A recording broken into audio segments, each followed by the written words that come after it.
Good morning, students.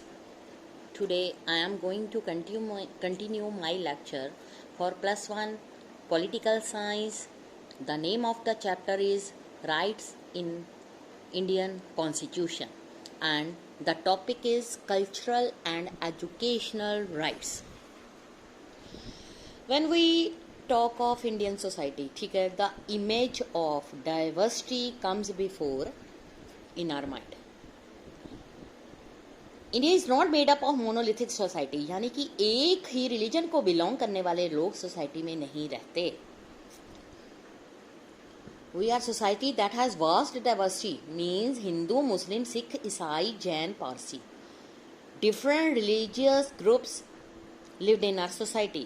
In such a society that is full of diversity, there would be social section which are small in numbers as compared to some other group. If a group is in minority, we will have to adopt the culture of the majority. ठीक है. Minority means जिनकी amount बहुत कम होती है. Constitution जो वो believe करता है कि diversity is our strength. Therefore fundamental education rights या freedom rights, fundamental right is the right of minorities to maintain their culture. This minority status is not dependent only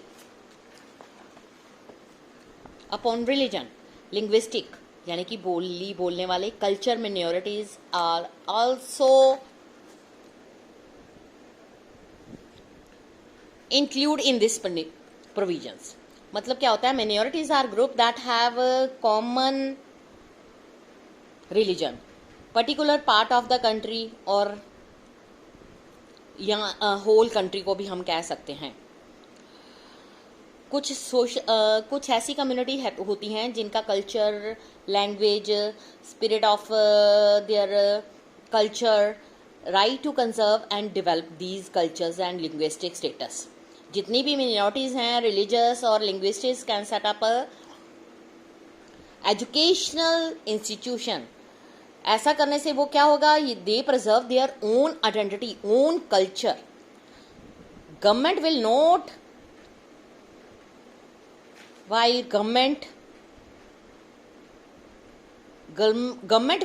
while guarantee age educational institution discriminates against any other religious institution on the basis of that it is under the management of some other communities. Government जो है किसी भी religion में interfere नहीं कर सकती. हर religion को ये प्रॉपर प्रोविजन दी जाती है कॉन्स्टिट्यूशन में कि वो अपने रिलीजियस इंस्टीट्यूशंस को ओपन करके वहाँ पर अपने कल्चर और रिलीजन को मेंटेन करने के लिए बच्चों को एजुकेशन दे सकते हैं. गवर्नमेंट इसमें किसी तरह की इंटरफेरेंस नहीं कर सकती, लेकिन ये इंस्टीट्यूशन जो हैं दूसरे रिलीजन को कभी भी नीचा नहीं दिखा सकते. इसके लिए प्रोविजन ये है कि जो कॉन्स्टिट्यूशन है उसमें पनिशेबल एक्ट दिया गया है. राइट टू कॉन्स्टिट्यूशनल रेमेडीज क्या होता है? One would agree that our constitution contain a very large list of fundamental rights. लेकिन अगर हम फंडामेंटल राइट्स की बात करें तो क्या होता है? कुछ राइट्स ऐसे होते हैं हमारे कॉन्स्टिट्यूशन में जो लोगों को एक्सप्लॉइट करते हैं.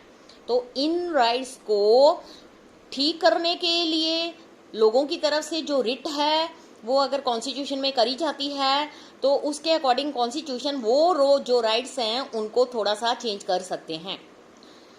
इनको अमेंडमेंट का नाम दिया गया है. Doctor B.R. अम्बेडकर ने ये कंसीडर किया था कि right to constitution remedy is heart and soul of our constitution.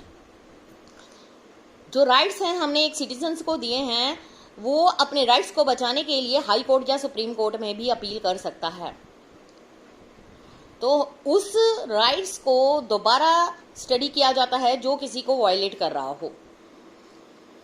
Court जो है बहुत सारे स्पेशल ऑर्डर्स जो हैं वो इशू कर सकती है जिनको रिट्स कहा जाता है. हैबियस कॉर्पस क्या होता है? Writ of habeas corpus means कि कोर्ट जो है वो ऑर्डर करती है कि उस पर्सन को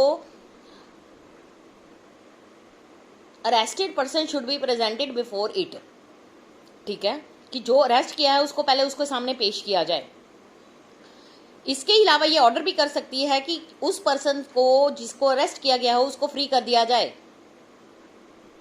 कि जो उसको जिस ग्राउंड पर अरेस्ट किया गया है उसके खिलाफ कोई प्रूफ नहीं मिले, तो जो मिले भी हैं वो सेटिस्फैक्ट्री नहीं है। मैंडेमस का मतलब होता है गिव एडवाइस। ये रिट इशू की जाती है जब कोर्ट को ये पता लगता है कि एक पर्टिकुलर ऑफिस जो है लीगल ड्यूटी अपनी अच्छी तरह से नहीं कर रहा, ठीक है, तो और वो क्या कर रहा है, जो राइट्स ऑफ इंडिविजुअल हैं उसके साथ गलत ट्रीटमेंट हो रहा है, प्रोहिबिशन। ये हाई कोर्ट और सुप्रीम कोर्ट के द्वारा इशू किया जाता है जब लोअर कोर्ट ये कह देती है कि जो ये केस है उसकी बाउंड से बाहर है। क्यो वारंटो, अगर कोर्ट को ये पता चलता है कि जो पर्सन है अपना उसने ऑफिस बनाया हुआ है बट उसको ये परमिशन ही नहीं है कि वो अपना वो वाला ऑफिस बना सके, इसलिए जो कोर्ट है वो एक रिट को इशू करती है जिसको क्यो वारंटो का नाम दिया गया है, और उस पर्सन को अरेस्ट किया जाता है जो ऑफिस का होल्डर होता है। कैर्टियोरारी, अंडर दिस रिट जो कोर्ट है वो ऑर्डर करती है लोअर कोर्ट और अनदर अथॉरिटी की जो मैटर है उसमें पेंडिंग पड़े हुए हैं उनको सोल्यूशन देने से पहले उसको हाई कोर्ट या किसी सीनियर अथॉरिटी के सामने भेजा जाए। बहुत सारे अदर मैकेनिज्म्स भी हैं जो कि हमारे कॉन्स्टिट्यूशन में राइट्स को प्रोटेक्ट करने के लिए दिए गए हैं। इसमें आ जाता है national commission on minority, national commission on women, national commission on schedule caste. जो ये इंस्टीट्यूशन होते हैं वो जो वुमेन, माइनॉरिटीज, दलित, इन सब के राइट्स को प्रोटेक्ट करके रखते हैं। नेक्स्ट आ जो नेशनल ह्यूमन राइट्स कमीशन क्या होता है, ये जो राइट्स हमें कॉन्स्टिट्यूशन ने दिए होते हैं तो क्या ये इम्प्लीमेंट हो रहे हैं रियल लाइफ में।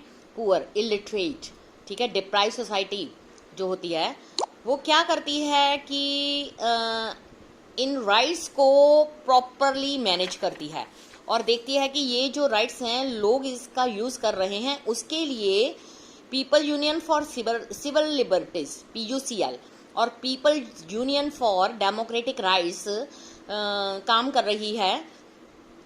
वो एक वॉच डॉग है, जो राइट्स वायलेशन हो रहे हैं उनको पूरा ध्यान में रखा जाता है। इसलिए हम 1993 में national human rights commission establish किया गया।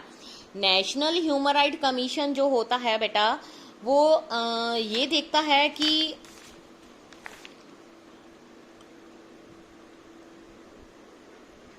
Human right is composed of A former chief justice of supreme court, ठीक है। फॉर्मर जज जो होता है सुप्रीम कोर्ट का या former chief justice of high court, दूसरे अदर 2 मेंबर्स होते हैं जिनके पास नॉलेज होती है, प्रैक्टिकल एक्सपीरियंस होता है regarding the human rights. Commission function जो है इसमें अपने लेवल पर ये इनिशिएटिव लेता है, इंक्वायरी करता है, पटिशन जो है रिटन फॉर्म में फाइल की जाती है, ठीक है। अगर कोई भी राइट ह्यूमन राइट्स को एक्सप्लॉइट कर रहा है तो क्या किया जाता है, उसके ऊपर पूरा केस चलता है। उसके अलावा जो एक्सप्लॉइट कर रहा है उसको पनिशेबल एक्ट के अकॉर्डिंग जेल भी भेजा जा सकता है। कमीशन जो है complaints, 1000 complaint every year receive कर रहा है। इसमें custodial death, custodial rape, disappearance, police excesses, failure in taking action, indignity to women, most significant intervention होती है disappear youth in Punjab, investigation and trial of Gujarat riot cases, जहां पर ये काफ़ी इफेक्टिव प्रूव हुआ है। लेकिन इसमें प्रोसिक्यूशन की पावर नहीं होती, ठीक है। ये रिकमेंडेशन कर सकता है गवर्नमेंट को या कोर्ट को कि जो भी केस गलत जा रहे हैं उनको जल्दी से निपटारा किया जाए। नेक्स्ट आ जाओ बेटा directive principle of state policy.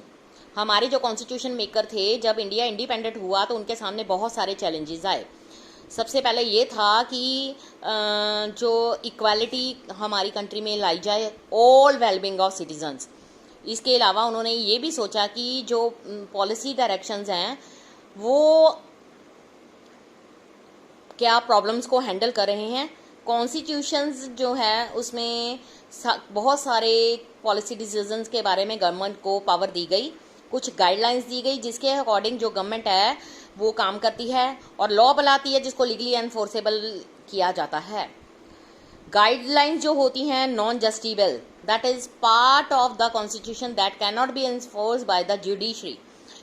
इसमें क्या किया जाता है, इसमें सिर्फ गवर्नमेंट को ऑर्डर किया जाता है। जिन्होंने हमारा कॉन्स्टिट्यूशन बनाया था उनका मोरल ये था कि जो काम गवर्नमेंट ठीक ढंग से कर रही है वो लोगों के अकॉर्डिंग जो राइट्स दिए हुए हैं उसके अकॉर्डिंग कर रही है। इन गाइडलाइंस को directive principles of state policy का नाम दिया गया। इसमें है गोल्स एंड ऑब्जेक्टिव्स। अगर हमारी सोसाइटी जिसको अडॉप्ट करती है, सर्टन राइट्स जिसमें हर इंडिविजुअल इंजॉय करता है apart from the fundamental right. कुछ पॉलिसीज जिसको गवर्नमेंट अडॉप्ट करती है। उसके अलावा हमारे जो ये डायरेक्टिव प्रिंसिपल के अकॉर्डिंग हमारे कॉन्स्टिट्यूशन में या प्रिंसिपल ऑफ स्टेट पॉलिसी में ये कहा गया है कि उन्होंने काफ़ी बहुत सारे जमींदारी अबॉलिश्ड बिल्स, नेशनलाइज बैंक बनाए, इनेक्टेड न्यूमरस फैक्ट्री लॉज, ठीक है, fix minimum wages, cottage small scale industries उनको प्रमोट किया गया, रिजर्वेशन के लिए प्रोविजंस दी गई, शेड्यूल कास्ट शेड्यूल ट्राइब को अपलिफ्ट किया गया। ये वाले जो एफर्ट हैं जो किए गए हैं इसमें डायरेक्टिव प्रिंसिपल्स में आ जाते हैं right to education, formations, Panchayati Raj institution all over the country, partial, ये सब चीज़ें। तो 1976 में इसमें बेटा 1976 में डायरेक्टिव प्रिंसिपल्स में आ जाते हैं हमारे welfare of the people, social economic political justice, raising the standard of living, equitable distribution of resources, promotion of international peace, uniform civil code, prohibition of consumption of alcohol, liquor, promotion of cottage industry, prevention of slaughter of useful cattle, promotion of village panchayats, non-justiciable rights, adequate livelihood, equal pay for equal work for man, woman, right against economic exploitation, right to work, early childhood care, education to children below the age of 18 years। इसमें ये कहा गया है कि 42nd जो amendment था constitution में उसमें ये भी पास किया गया कि जो ये था कि list of fundamental duty of citizen उसको प्रोवाइड की गई। 10 ड्यूटीज वर जो थी इनमरेटेड। कॉन्स्टिट्यूशन जो था does not say anything about enforcing this duty. Citizens जो हैं उनको कॉन्स्टिट्यूशन को अबाइड करते थे, defend our country, promote harmony among all citizens, protect the environment. ये हमारी मेन ड्यूटी बनती है। उसके अलावा हमारा कॉन्स्टिट्यूशन जो है enjoyment of rights does not make the enjoyment of dependent और कंडीशनल अपॉन फंडामेंटल ड्यूटी। इससे क्या होता है, ये चीज़ जो है फंडामेंटल राइट जो है हमारे साथ चलते हैं। राइट टू प्रॉपर्टी भी बनाया गया है जिसमें ये डायरेक्टिव प्रिंसिपल्स में बताया गया है। इसका मतलब होता है कि फंडामेंटल राइट जो हैं possesses and maintain property. Constitution में ये क्लियर कर दिया गया है कि जो प्रॉपर्टी है वो गवर्नमेंट भी ले सकती है पब्लिक वेलफेयर के लिए। 1950 में गवर्नमेंट ने बहुत सारे लॉ बनाए थे राइट टू प्रॉपर्टी को लिमिट करने के लिए, ठीक है। इसके ऊपर लॉन्ग डिबेट चली गई, इसके ऊपर बहुत कुछ हुआ। तो इसमें ये जो मैं अपना चैप्टर इसमें ये है कि राइट टू प्रॉपर्टी मीन्स कोई भी ज़बरदस्ती किसी की लैंड को अपने नहीं ले सकता, अपने पास नहीं रख सकता। लेकिन गवर्नमेंट के पास ये प्रोविज़न भी है, अगर कोई पर्सन पब्लिक प्रॉपर्टी को अपने कब्जे में रखता है तो गवर्नमेंट उसके खिलाफ केस भी फाइल करके उससे वो अपनी लैंड ले सकती है। इस तरह से बेटा मैंने जो चैप्टर आपको राइट्स इन इंडियन कॉन्स्टिट्यूशन में ये बताया है कि जो भी राइट्स हमें इंडियन कॉन्स्टिट्यूशन में मिले हुए हैं उन सब को इंजॉय करना एवरी सिटीजन्स का एक राइट है, यानी कि राइट टू फ्रीडम। लेकिन वो भी कुछ लिमिट्स के अकॉर्डिंग, ठीक है। जो डायरेक्टिव प्रिंसिपल हैं स्टेट पॉलिसी के वो गवर्नमेंट उसके अकॉर्डिंग काम करे। अगर ये सब चीज़ें हम करेंगे तो हम अपने राइट्स जो हमें कॉन्स्टिट्यूशन में प्रोवाइड किए गए हैं हम उसका पूरा इंजॉयमेंट ले सकते हैं। Thank you students.